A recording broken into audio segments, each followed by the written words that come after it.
ಕಡಿಮೆ ಸಮಯದಲ್ಲಿ tasty and crispy snacks ಮಾಡೋದು ಹೇಗೆ ಅಂತ ನೋಡೋಣ. ಪೂರ್ಮಾಸ್ ಕಿಚನ್ಗೆ ಸ್ವಾಗತ. 1 ಕಪ್ ಅಳತೆಯಷ್ಟು ನಾನು ದಪ್ಪನ ಅವಲಕ್ಕಿನ ಚೆನ್ನಾಗಿ ತೊಳೆದ್ಬಿಟ್ಟು ತೊಗೊಂಡಿದ್ದೀನಿ. ಇದಕ್ಕೆ ಸ್ವಲ್ಪ ನೀರು ಹಾಕಿ ಒಂದು ಅರ್ಧ ಗಂಟೆ ನೆನೆಯಲಿಕ್ಕೆ ಬಿಟ್ಬಿಡೋಣ. ಒಂದು ಬಾಣಲೆಗೆ ಎಣ್ಣೆ ಹಾಕಿ ಜೀರಿಗೆ ಹಾಕಿ ಒಗ್ಗರಣೆ ಮಾಡ್ಕೋಬೇಕು. ಇದಕ್ಕೆ ಇಂಗು, ಸಣ್ಣದಾಗಿ ಹೆಚ್ಚಿರ್ತಕ್ಕಂಥ ಹಸಿಮೆಣಸಿಕಾಯಿ ಹಾಕಿ ಫ್ರೈ ಮಾಡ್ಕೊಳ್ಳಿ. ಇದಾಗಿದೆ ನೋಡಿ, ಎಷ್ಟು ಸ್ಮೂತಾಗಿ ನೆಂದಿದೆ ಅಂತ ಅವಲಕ್ಕಿ. ಈ ಒಗ್ಗರಣೆನ ನಾವು ಇದಕ್ಕೆ ಹಾಕ್ಕೋಬೇಕು. ಈಗ ಇದು ಬಿಸಿ ಇದೆ, ನೋಡಿಕೊಂಡು ಚೆನ್ನಾಗಿ ಸ್ಮ್ಯಾಶ್ ಮಾಡ್ಕೊಳ್ಳಿ. ಅವಲಕ್ಕಿಯನ್ನು ನೀರಿಲ್ದೇ ಮಾಡಬೇಕು. ಹೀಗೆ 1/4 ಕಪ್ಪು ಹಸಿ ಕಡಲೆಬೇಳೆ ಹಿಟ್ಟನ್ನು ಸ್ವಲ್ಪ ಬಿಸಿ ಮಾಡ್ಕೊಳ್ಳೋಣ. ಇಷ್ಟು ಸಾಕು. ಇದನ್ನು ಸೈಡ್ ಇಟ್ಬಿಡೋಣ. ಇದು ಸ್ವಲ್ಪ ತಣ್ಣಗಾಗಲಿ. ಈ ಅವಲಕ್ಕಿಗೆ ಚಿಲ್ಲಿ ಫ್ಲೇಕ್ಸ್,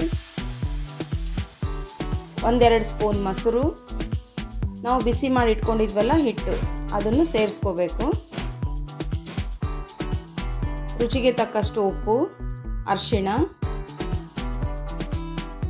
ಮತ್ತು ಅಲ್ಲ ಬೆಳ್ಳುಳ್ಳಿ ಪೇಸ್ಟ್, 1 ಸ್ಪೂನ್ ಎಣ್ಣೆ ಹಾಕಿ ಚೆನ್ನಾಗಿ ಕಲಿಸ್ಕೋಬೇಕು. ಹಿಟ್ಟಿನ ಥರನೇ, ಆದರೆ ನೀರು ಮಾಡ್ಕೋಬೇಡಿ, ನೀರನ್ನು ಸೇರಿಸ್ಬೇಡಿ. ಗಟ್ಟಿಯಾಗೇ ಇರಲಿ ಇದು.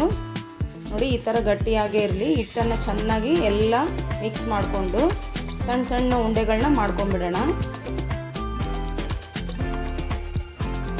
ಕೈಗೆ ಸ್ವಲ್ಪ ಎಣ್ಣೆ ಸವರ್ಕೊಂಡ್ಬಿಟ್ಟು ಈ ಉಂಡೆಗಳನ್ನ ಈ ಥರ ಉದ್ದ ಆಕಾರದಲ್ಲಿ ನಾನು ಮಾಡ್ತಾ ಇದ್ದೀನಿ. ನಿಮಗೆ ಯಾವ ಸೈಜ್ ಬೇಕೋ ಆ ಸೈಜಲ್ಲಿ ಮಾಡಿಟ್ಕೋಬೋದು. ಎಲ್ಲನೂ ಒಂದೇ ಸಾರಿ ಮಾಡಿಟ್ಕೊಂಡ್ಬಿಡೋಣ.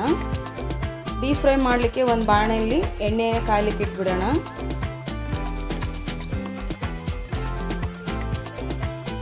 ನೋಡಿ, ಎಣ್ಣೆ ಕಾದಿದೆ.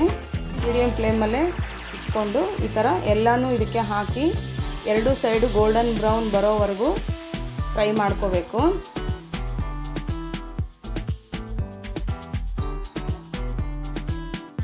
ನಾನು ಹಿಂದಿನ ವಿಡಿಯೋದಲ್ಲಿ ನಿಮಗೆ ಕಚೋರಿ ಮಾಡೋದು ಹೇಗೆ ಅಂತ ತೋರಿಸ್ಕೊಟ್ಟಿದ್ದೆ. ಅದರ ಲಿಂಕನ್ನು ಡಿಸ್ಕ್ರಿಪ್ಷನ್ ಬಾಕ್ಸಲ್ಲಿ ಹಾಕಿರ್ತೀನಿ, ನೋಡ್ಕೊಳ್ಳಿ. ನೋಡಿ, ಎಷ್ಟು ಬೇಗ ಮನೆಯಲ್ಲಿರೋ ಇಂಗ್ರೀಡಿಯೆಂಟ್ಸ್ನ ಯೂಸ್ ಮಾಡಿಕೊಂಡು ಈ ಥರ ಕ್ರಿಸ್ಪಿ ಸ್ನ್ಯಾಕ್ಸ್ನ ಮಾಡ್ಬೋದು ಅಂತ ನೋಡಿದ್ರಲ್ವಾ. ಈ ರೆಸಿಪಿ ನಿಮಗೆ ಇಷ್ಟ ಆಗಿದ್ದಲ್ಲಿ ನನ್ನ ವಿಡಿಯೋನ ಲೈಕ್ ಮಾಡಿ, ಶೇರ್ ಮಾಡಿ, ಕಮೆಂಟ್ ಮಾಡಿ ಮತ್ತು ಚಾನಲ್ನ ಸಬ್ಸ್ಕ್ರೈಬ್ ಮಾಡೋದನ್ನು ಮರಿಬೇಡಿ.